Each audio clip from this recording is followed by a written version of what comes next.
Tindika Télévision, chers internautes, bienvenue dans ce nouveau numéro, toujours avec votre humble serviteur, le conseiller indépendant, autoproclamé, sans ordonnance et sans salaire, et surtout sans flatterie.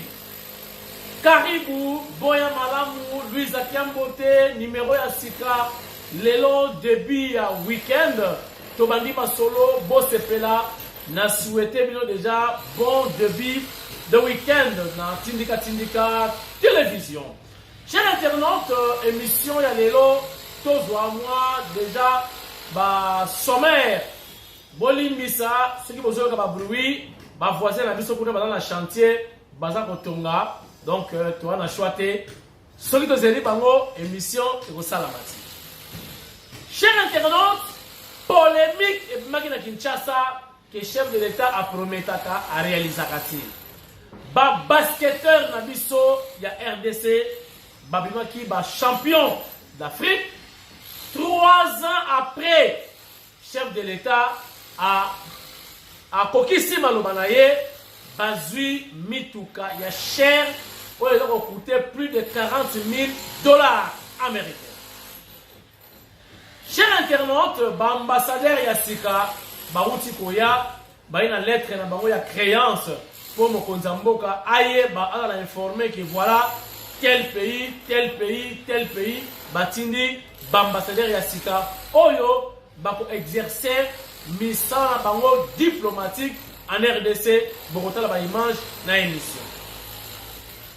Monsieur Moukebaï a déconné.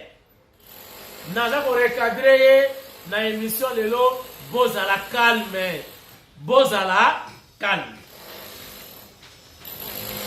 Chers internautes,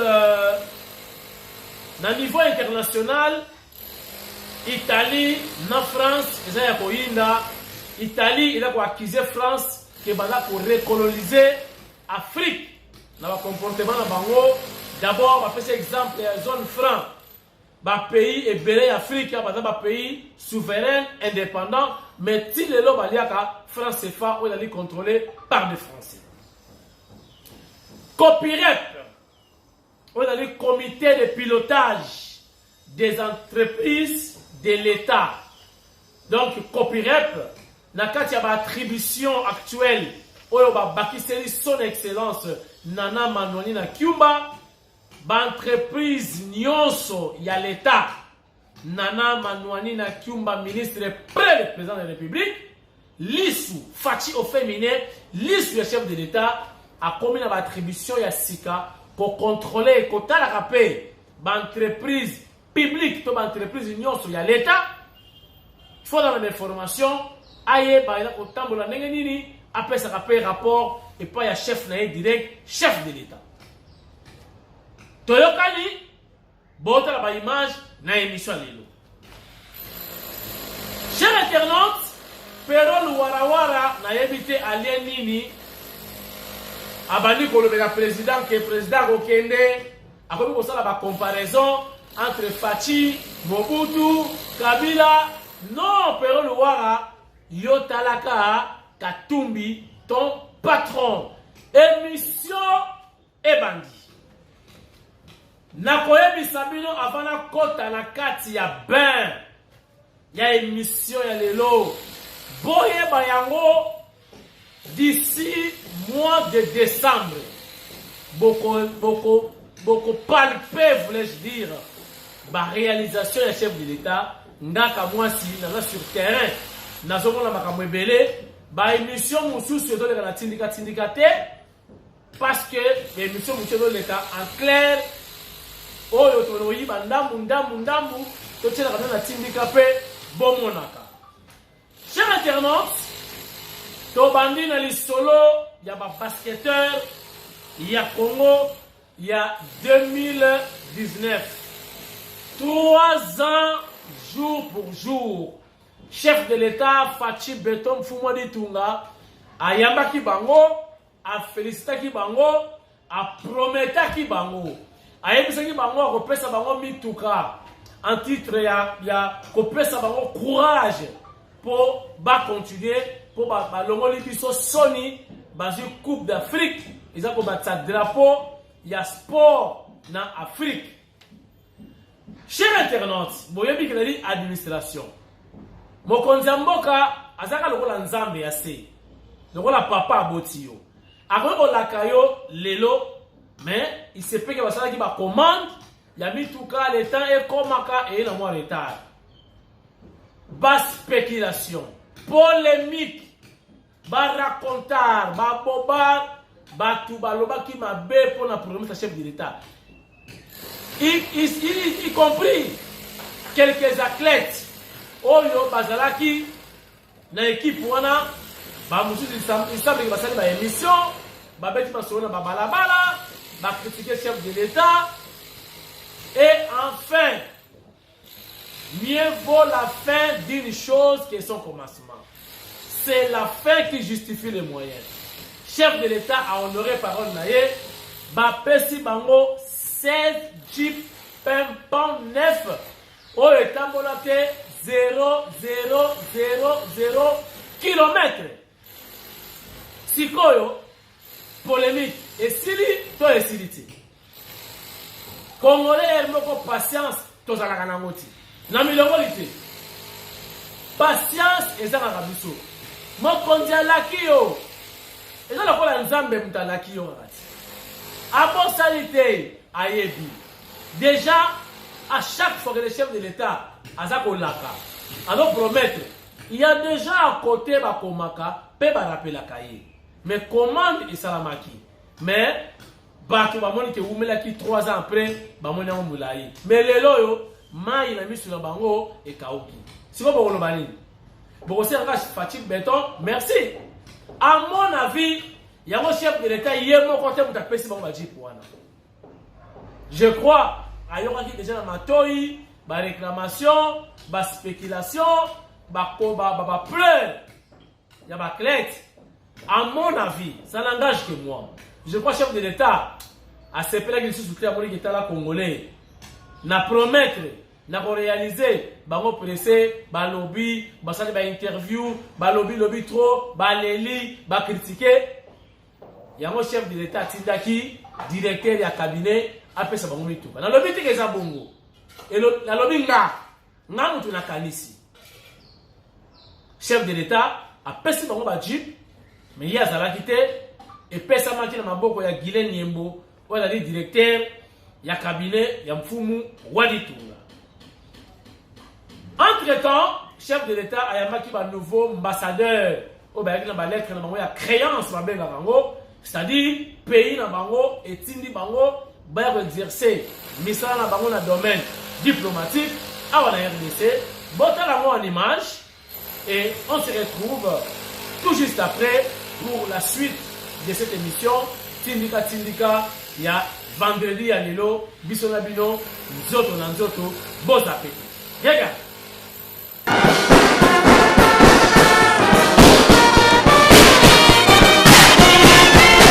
L'excellence des relations bilatérales d'amitié et de coopération entre la République démocratique du Congo et l'Italie, le Burundi, la Zambie, la Confédération suisse, ravivée davantage par les cérémonies de présentation des lettres de créance des ambassadeurs de ces 4 pays au chef de l'État ce jeudi 4 août 2022 au Palais de la Nation. Alberto Petrangeli, ambassadeur d'Italie à RDC, était le premier à être reçu par le président de la République Félix Antoine Tshisekedi Tshilombo. Dans sa carrière diplomatique débutée en 2003, il a été chef de mission adjoint de l'ambassade d'Italie à Tirana en Albanie et à Kaboul en Afghanistan. Le nouvel ambassadeur d'Italie à RDC est détenteur d'une licence en droit à l'université Luis de Rome avec une thèse en droit international. Reçu à son tour par le chef de l'État, le nouvel ambassadeur du Burundi en RDC, Mwamba Tirampemba, est des professions militaires avec le grade de général de brigade. Chargé des missions au cabinet du chef de l'État burundais, il a aussi assumé auparavant les charges de président de la commission des experts des services de renseignement et sécurité des États membres de la conférence internationale sur la région de Grand Lac. Il fut aussi observateur militaire au sein de la mission des opérations de maintien de la paix de l'Union africaine. La Zambie sera représentée à RDC par son nouvel ambassadeur, Kosita Paulo. Il est licencié en informatique de l'université de Greenwich au Royaume-Uni. Il est aussi détenteur d'un diplôme international avancé en études informatiques au Royaume-Uni. La série des cérémonies de présentation des lettres de créance au chef de l'État s'est clôturée par l'audience accordée à l'ambassadeur de Suisse, Jasper Sarro. Ce dernier est licencié de l'université Humboldt de Berlin. Il entre en 2010 au service du département fédéral des affaires étrangères où il occupera le poste de coordinateur régional adjoint à la division politique Afrique Moyen-Orient et à la division Afrique subsaharienne et francophone. L'ambassadeur Sao a aussi assumé les fonctions de chef de mission adjoint à Varsovie. Depuis 2019, il a été chef de mission à Antananarivo, en République de Madagascar.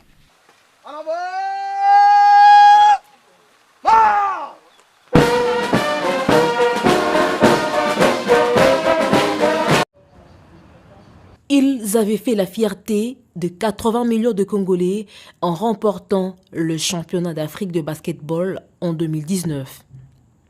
Ce jeudi, ces champions d'Afrique ont reçu la reconnaissance de la nation avec cette dotation de 16 véhicules Toyota Fortuner fraîchement sortis d'usine.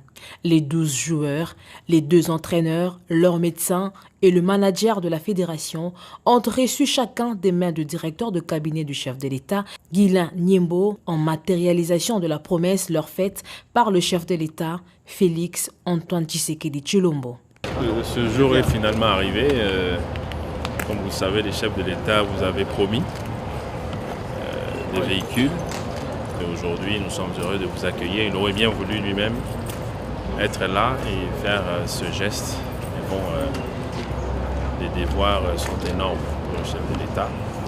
Et c'est comme ça que je le représente pour vous remettre ce cadeau précieux.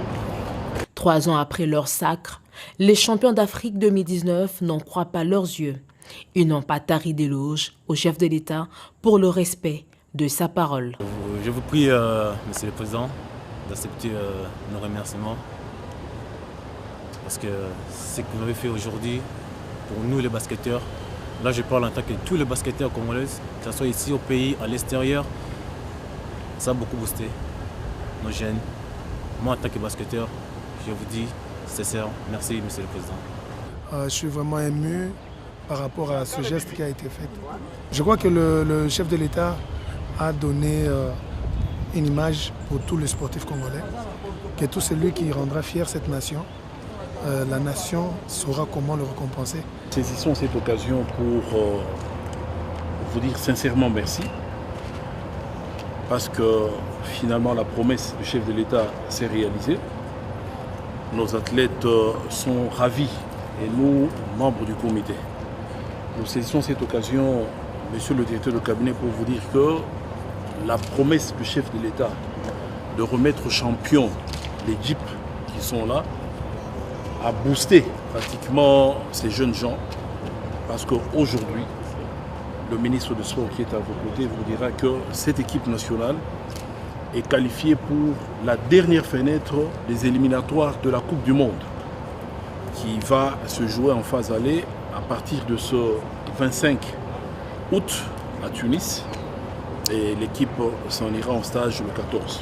Pour rappel, le 27 juillet 2019 à Bamako, la République démocratique du Congo remportait le championnat d'Afrique de basketball en écrasant le Kenya par 82 paniers contre 61. La compétition était réservée aux joueurs évoluant sur les continents. Automobile de Tindika, encore une fois, bon excusez moi pour la bruit, ma voisin, ma bukanda, ma bombisa, nous allons choisir, bon supporter, peut-être répondre à l'émission. Mouke Baye.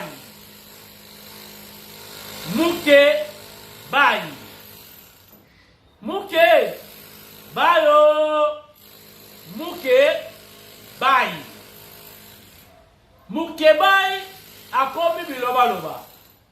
bomonaki Moukebaï et pas ya Jean-Marc Kabout bango nyonso patron Moko Katumbi. Chers internautes, Moukebaï azolaka chef de l'État azolaka nini alobi lumbe oyo Kabila azwa eza muke bakosala lumbe x2. Est-ce que Moukebaï a très bien réfléchi? Lumbe ya Kabila ezalaki d'abord base UDPS, grand monde, machine à politique. Lumbe ya liboso ya wana bana oyo bateko koka bangoti. Après l'ensemble de la population oyo baza bataki de PST mais bataki na souci ya alternance. Si quoi IDPS est dans le pouvoir. IDPS est absent dans Lumbe wana ya Moukebaï. Est-ce que Moukebaï a pas pour d'abord? Est-ce que Moukebaï a pas pour Talibanga? Si quoi Lumbe oya yeye kozala ya sens ni. Nana moni Nicolas Zumwala allait dans la émission contre le chef de l'État. Est-ce que Moukebaï n'est pas la propre sa mort d'ordre? Attends, la ville morte, pas on va faire le parler. Est-ce que Moukebaï a pas eu sa batterie la balabala batterie a diminué la balabala? Est-ce que Moukebaï est dans la base? Est-ce qu'ensemble est dans la base?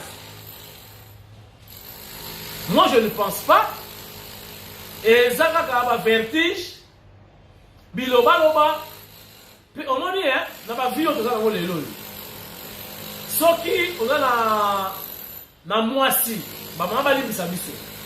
On a la moisi, oh peut-être, boza âge mon côté, oh les qui ont âge. Et on le raisonner bien. Mais si on a moi et l'engepé, moi yo za mon kolo, hein, on se mona que ata osiliki tako okoma na ndako bipwepwe banini mwa maya moto afini na mokongo nyo yo kipe mwa bieti. Mais soki ona na mwasi bolimbisa ba mama na choli binote mwa ngonga eleki mwa obeteli 4h kote ya soma zigida tangu papa zoya na pokwa na ba stress yo mama ndio olaka kimutani boso tangu papa ko ya apataka nina wana apataka nina paya baboule na mutu ezati ba stress ememie tina pongi. Moukebaï azola chef de l'État lumbe alobi lumbe oyo Kabila zwaki eza muke ya fati ekozala x2 nga voyebisa yebwe ekozala nde -1 parce que UDPS azate machine à politique ba combattant bakozala ti boko remplacer ba combattant ya UDPS na banani baza ba incomparable, ba résistant, ba guerrier, ba warrior, okoza bango wa Moukebaï. Oko defa, ozana mbongo, okoka. To profiter de l'émission oyo pour féliciter le général Christian Chiwewe, oyo chef de l'État Fachi Beton Amatisi a élevé a commis lieutenant général. Donc déjà, félicitations, général Chiwewe, Oyazali, numéro 1, il y a garde républicaine. Chers internautes, Bissoba africain, s'occuper de l'autre dans la souffrance, elle me remet baye barate, ba occidentaux, ba européens, ba donc continuer à coloniser l'Afrique. Bato baye barate, mais Italie a bien ici à l'emploi ça. Baye ici ba français, botika ba africain. Baza déjà ba pays, bo colonisant bango ici là, ba comment indépendant, et ba pays souverain. Et ça dit France pas si. Je vous dis sincèrement, les torchons brûlent entre la France et l'Italie. Les Italiens, les Français, les Africains libres. Les bazala libre ndenge balingi yango bozomona Kadhafi akufa tanga bimisaki idée que Afrique bakoma na monnaie na bango moko ba gérer l'économie na bango ne mukolo oyo Kadhafi asignaki liwana. Voilà.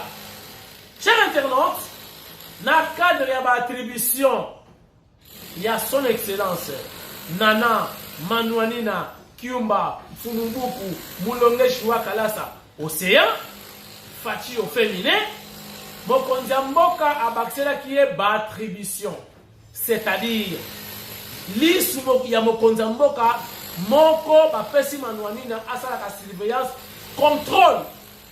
Il y a une entreprise publique, une entreprise, il y a l'État.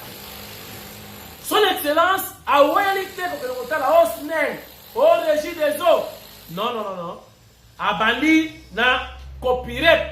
Au les alibongo comité, il y a pilotage, il y a une entreprise, il y a l'État. Pour bango ni bala piloter. Bango ni comité phare. Oyo et ça la contrôle et pilotage à l'entreprise publique. Il y a un manuani dans son excellence Nana accueilli pour tala bâti à copyright va solo là a connaissance n'égénie du fonctionnement il y a une entreprise publique et ça la maka avant quota nakati ya masolo il y a une entreprise de l'État. Tala sika bandi mwana mayele fumubuku mwana Kongo ngangu zisaka foya na mukongo ya wapi ya bandundu mwana ya pai kongila cousine ya Welanson dans le sens que bango na bango bambala oyo chef de l'État Fachi Beton aketi na pai kongila manuani na bima lokola Lazare abimisi manuani na pai kongila na bandundu bana ya bandundu boye bakailoko oyo chef de l'État Fachi Beton abimisi mwana na bino na bandundu amemiye aye na ye alobi yo kozala ministre prêt donc prêt moi donc prêt Fachi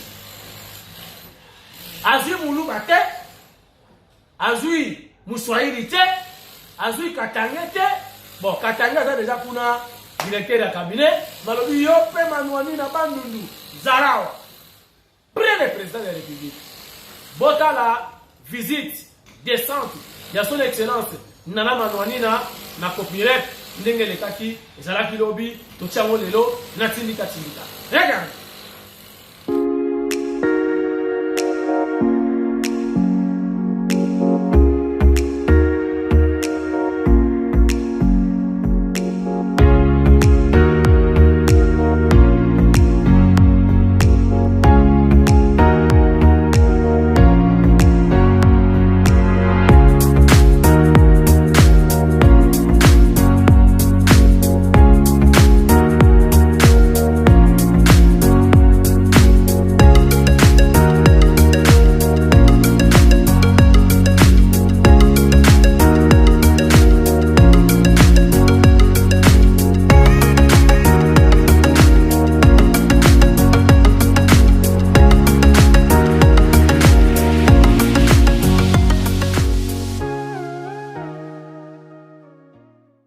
Copyrep a 19 ans d'existence.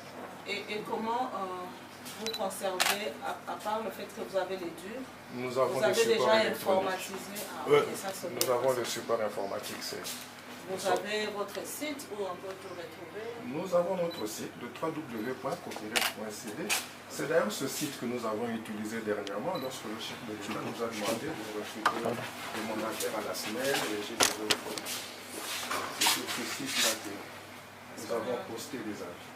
Ça, c'est à féliciter. On a un problème sérieux d'archivage dans plusieurs secteurs. Et je pense qu'avec le ministère du numérique, on pourra avoir un bon nombre, une bonne quantité à stocker en ligne, en virtuel, qui peut servir à ce qu'à l'étranger aussi, à distance, les gens peuvent voir ce que nous sommes et ce que nous faisons. Absolument, absolument. Mais ça, c'est vraiment à féliciter parce qu'au sein de quelques universités, c'est déjà les papiers commencent à se détériorer. On ne sait pas récupérer les informations. Ça, c'est déjà très bien. C'est un outil extrêmement important. Et ici également, nous avons toutes les archives de la passation de marché. Parce que dans le cadre de la réforme, il nous arrive fréquemment de faire appel à des consultants. Parce que nous ne pouvons pas tout nous maîtriser. Et que nous sommes une équipe de réponse. Et donc, il nous arrive de faire appel à des consultants, aussi bien nationaux qu'étrangers, et le recrutement doit suivre des procédures. Alors, en face ici, ce travail de réflexion se fait ici. Bien entendu, comme je le disais tout à l'heure, il y a tout un accompagnement. Les stratégies seules ne suffisent pas. Il faut les conformer à la loi. Il y a un travail juridique à faire. Nous visitons tout à l'heure la cellule juridique. Il faut faire des recrutements responsables et conséquents. C'est l'apport de la cellule de passation de marché. Et nous faisons le suivi des travaux de consultants. C'est nous qui validons le rapport de consultants. Est-ce que par rapport à votre travail, il vous arrive d'avoir des équipes de terrain pour, par exemple, étudier la prédisposition de la population à accepter telle ou telle autre chose pour adapter un peu votre communication? Ça, c'est mon travail. C'est le C'est travail. pour ça que je suis recruté. De toute façon, nous recrutons aussi des cabinets qui font des études d'impact de ce que nous faisons. On a eu à le faire après le projet PCDSP, c'est que le projet a apporté. Quand nous parlons de projet, ça veut dire qu'il y a... Disons un dossier. Voilà, un dossier. Voilà. Par exemple, dernièrement, le chef de l'État nous a dit, réfléchissez sur l'AMIBA. Nous appelons ça un projet. Voilà. Il y a un travail en amont, il y a un travail en aval. Est-ce que cette stratégie va être acceptée? Sinon, pourquoi? Que faire pour la faire accepter? Et à la fin, comment les gens ont tout reçu cela? S'ils ne l'ont pas tout à fait bien reçu, qu'est-ce qui ne va pas? Qu'est-ce qu'il faut corriger? Donc ce travail-là se fait. Nous sommes vraiment dans une interpénétration. Ceux qui s'occupent du secteur de l'eau et M. Faustin, qui est spécialement en train de nous aider dans le travail que nous faisons sur la MIBA. Et comment vous comptez vérifier les informations de terrain qui vous sont rapportées? Les équipes descendent par la suite pour dire un peu comme des sondages. Oui. Hein? Comment percevez-vous quelque chose? Comment vérifiez-vous à tel autre? Ainsi de suite. Bon, à la demande de votre protocole, on va accélérer un peu. Merci, au revoir. Merci.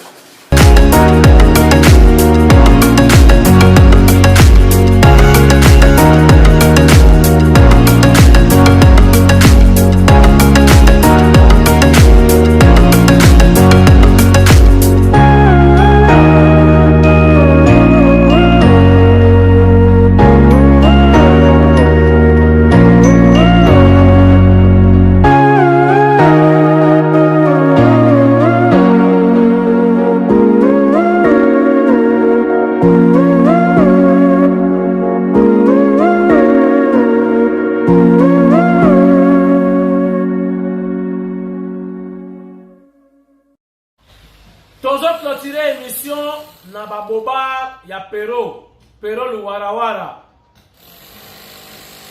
Ah, rendez-vous na Fachi. Rendez-vous na Fachi. Olingi nini? Facha yambayo? Nenga yambanga mwasi. Non. Yobe musala ya mwana mapese pa Moïse. Yako critiquer. Ba critiquer siri. Okobe ko comparer. Oh Fachi. Mobutu dala kiawa, akenda, ane, boye na boye. Ngai na kopesa réponse makamitali ane. Chef de l'État loba qui sont na comme président ba kashonyo se wana na kokangango. Mais ane, ils vont continuer. Qu'est-ce qui s'est passé? Image ya ane, la image ya torture. Image ya ba arrestation arbitraire. Image ya liwa. Image ya kokanga ba opposant. Bayoki na sango bakena yobu. Yango image ezali na opposition. Yango image ezali na Fachi Beton. Tango mokonzi akomi président de la République, ne baye koyebisa ke non. kokanga aner te aner eza mpona yo chef de l'état ebongo soki moto alingi asala yo mabe bato baosala complot contre le pouvoir na yo mais aner ne eko-auditionne ye Fachi alobi ndeko ye dans ce cas aner etikala mais bokanaka bato te arbitrairement et puis botika torture yango boyoka bana Fachi aza na pouvoir bokoyoka te mutu moko akufaki na aner oyo mutu moko porte dispari na aner te soki bakemo na aner bako-auditionne yo bayoki yo oza na raison na yo ale ok eza na bato ebele bazokota aner mpe lobi abimi na ye samba olonga kuna batiaka bavideo olobaki boye ofingaki boye batieli yo video otali awa mabe bon ok awa ongoko déconne mais prochainement koloba te batiki yo ce n'est plus aner oyo ya bagangsterisme ya bagangster aner oyo ya far west oyo ya kupika mukwata soki ndenge nini mufunge te lelo komi aner moko modéré bayoki yo samba olonga soki na innocent okena nde mokonzi ya mboka apesi restriction bon dans ce cas aner etikala mais bo changer méthode ya traitement ya baprévenir bolandi ngai et puis na demiab ezali kuna etalaka nde baofficier basoda oyo balingi asala coup d'état oyo eza na baide mabe mpo na république oyo eza na baide mabe mpo na chef de l'état nde bakendaka mpe koentendre bango na demiab kuna ezaka mingi basoda mais bokomona traitement ya kala na traitement ya lelo echangea parce que oyo aza wana d'abord la civile mwana kisasa mwana ya Congo papa na mama bayebani ndenge mboso alobaki merci émission esili ngai na bino tokutani na week-end si pas demain samedi dimanche tokutani tosolola comme d'habitude baimanche mosusu kote nazotambola ekozala basurprise totia bino ndambu mais nayebisi bino d'ici décembre bokopesanga raison baréalisation ya Fachi oyo nanu bomoni te eza nanu en construction eza nanu en chantier mais d'ici décembre